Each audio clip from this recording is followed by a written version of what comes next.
Marcus forgot about it within minutes because he had bigger concerns, and the board meeting was scheduled to start in less than an hour. The conference room on the 43rd floor was designed to intimidate, with floor-to-ceiling windows, a table made from reclaimed Brazilian walnut, and chairs that cost more than most people earned in a month. Marcus arrived early, as he always did, and took his seat at the head of the table while his senior team filtered in one by one. There was Karen Lim, his chief financial officer, a woman who could calculate risk faster than most people could read a spreadsheet. There was David Archer, head of acquisitions, a former investment banker who treated every deal like a surgical strike. And there was Gerald Frost himself, silver-haired and 73, sitting 2 seats down with the calm authority of a man who had founded 3 companies and sold them all at precisely the right time. Marcus was reviewing his notes when the door opened one more time, and a young man walked in carrying a laptop and a notebook. He looked about 24, maybe 25, with dark hair that needed a trim and a dress shirt that looked like it came from a department store clearance rack. Marcus didn't recognize him at first, but then Gerald stood up and gestured toward the young man with a smile that seemed almost paternal. "Everyone, this is Daniel Frost," Gerald said. "Nathaniel's grandson. He's joining us for the summer to learn how we operate.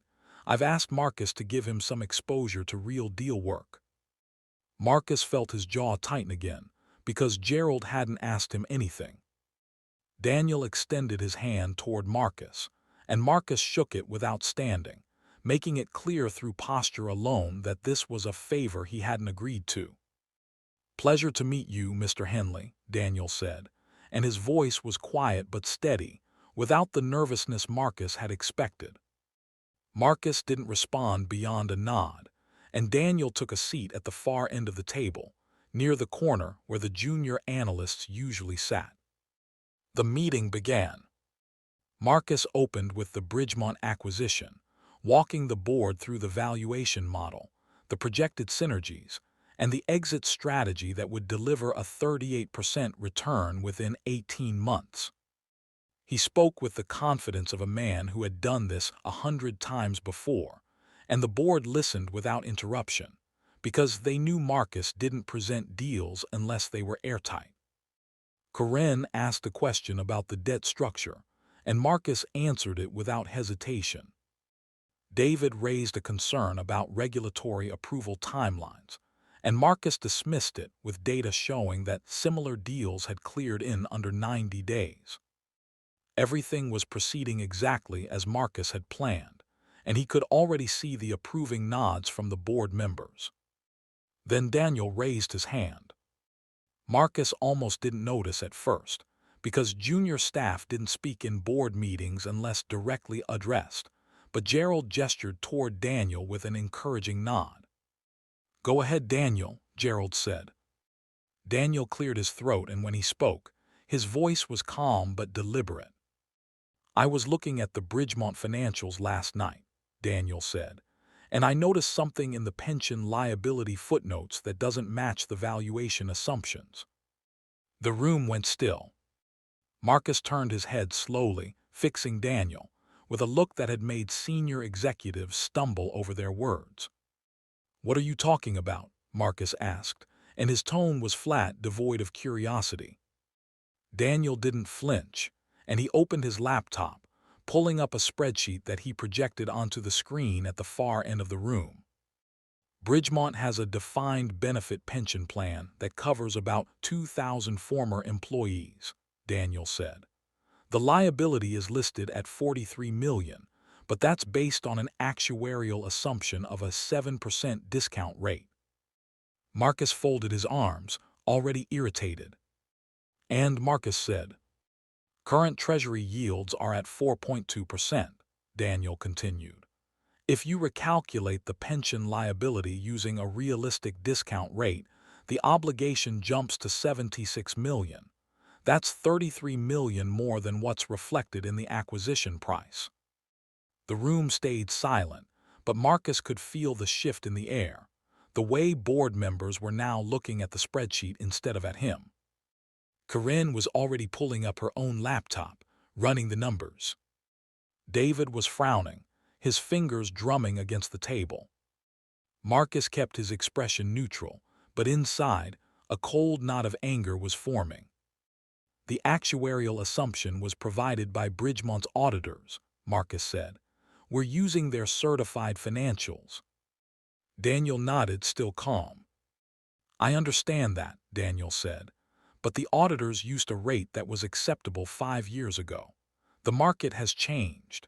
If we close this deal without adjusting for the real liability, we're walking into a $33 million hole on day one. Gerald leaned forward, his eyes moving between Marcus and Daniel. Corinne, Gerald said, can you verify this? Corinne was already typing, her screen filled with formulas and data tables. After a moment she looked up, and her expression was tight. He's right, Corinne said. If we use current market rates, the pension liability is significantly higher than disclosed. Marcus felt the room tilt slightly, not because Daniel was right, but because Marcus had missed it. He had reviewed the financials personally, had signed off on the valuation model, and he had missed a $33 million discrepancy that a 24-year-old intern found in one night. This doesn't change the fundamental value of the acquisition, Marcus said, and his voice was harder now. We renegotiate the purchase price and move forward. Gerald nodded slowly, but his eyes stayed on Daniel. Good catch, Daniel, Gerald said. That's exactly the kind of diligence we need. Marcus said nothing, but as the meeting continued, he made a mental note. Daniel Frost had just made Marcus Henley look incompetent in front of the board, and Marcus didn't forget things like that.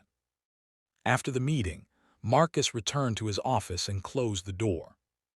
He stood by the window, staring out at the city below, and the anger that had been simmering during the meeting now burned white-hot. He had spent 3 decades building his reputation as the sharpest dealmaker in private equity, and a college graduate who probably still lived with his parents had just exposed a flaw in his work in front of the entire board. Marcus pulled out his phone and called David Archer. I want everything you can find on Daniel Frost, Marcus said. Where he went to school, what he studied, who he knows, and what he's been doing since graduation. David hesitated. Marcus, he's Gerald's nephew. This could get messy. I don't care, Marcus said. I want to know who this kid is and what he's really doing here. He ended the call before David could respond. Marcus had built his career on control, on knowing more than everyone else in the room, and he wasn't about to let some intern undermine that. 2 days later, David returned with a file. Marcus read it in silence, his eyes scanning the pages with methodical precision.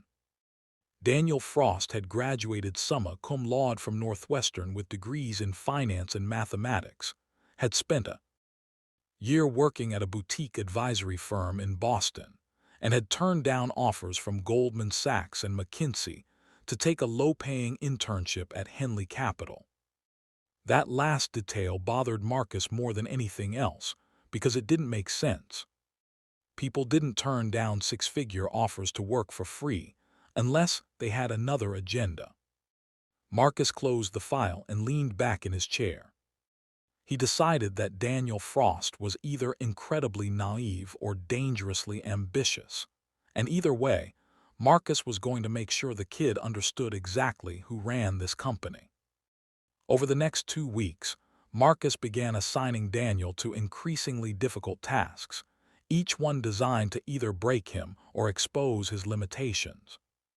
He asked Daniel to rebuild a cash flow model for a potential acquisition in the healthcare sector, giving him a 48-hour deadline that would normally require a full team. Daniel delivered it early, and the model was flawless. Marcus assigned him to conduct due diligence on a manufacturing company in Ohio, expecting Daniel to miss the environmental liabilities buried in the regulatory filings. Daniel found them within 6 hours and flagged 3 additional risks that Marcus's senior team had overlooked. Every time Marcus tried to corner Daniel, the kids somehow found a way out, and it was starting to feel less like an internship and more like a game Marcus wasn't winning.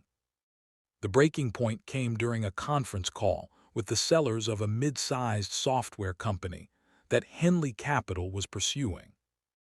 Marcus was leading the negotiation, and Daniel was sitting in the corner of the room, taking notes as he usually did. The sellers were asking for $220 million, and Marcus had spent the last 30 minutes arguing them down to $195. He was close to closing the gap when Daniel's hand went up. Marcus ignored it at first, but Daniel spoke anyway. "Mr. Henley, can I ask a question?" Marcus turned, his expression cold. "Not now," Marcus said. Daniel didn't back down. "It's about the revenue recognition," Daniel said. "I think there's something we need to clarify before we agree on price." The sellers went quiet on the other end of the line, and Marcus felt his control over the conversation start to slip. "What are you talking about?" Marcus asked, and his voice was sharp.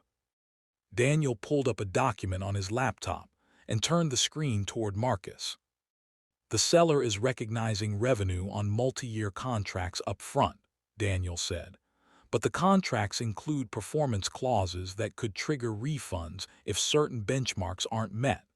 That means a significant portion of the reported revenue isn't actually locked in."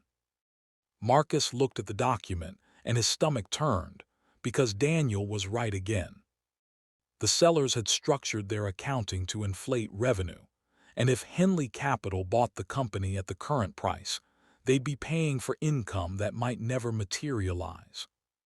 Marcus muted the call and looked at Daniel. "Get out," Marcus said quietly. Daniel stood up, closed his laptop, and left the room without a word. Marcus unmuted the call and spent the next 20 minutes tearing apart the seller's valuation, ultimately walking away from the deal entirely. When the call ended, Marcus sat alone in the conference room, staring at the blank screen.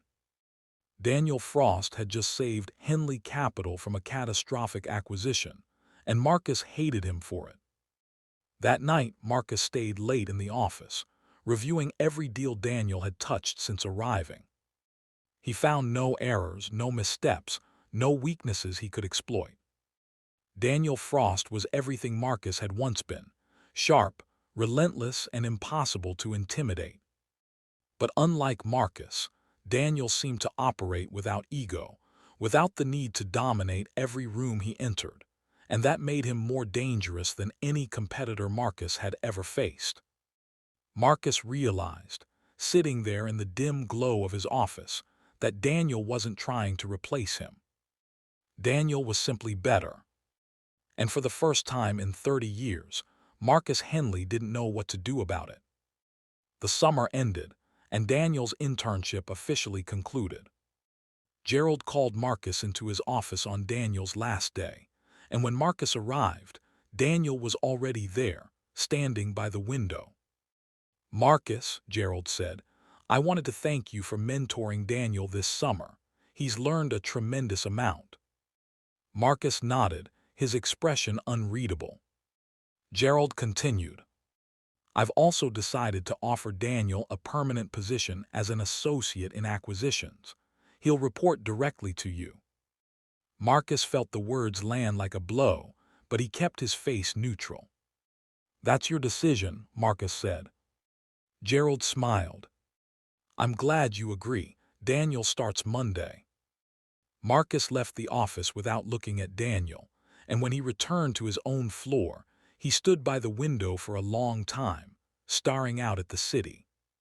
He had built an empire by being the smartest person in every room, and now someone smarter had arrived. Marcus could fight it, could try to undermine Daniel, could make his life difficult in 100 small ways. But deep down, Marcus knew the truth. The game had changed, and he was no longer sure he could win. Daniel Frost wasn't just an intern. He was the future walking through the door, and Marcus Henley was standing in the way.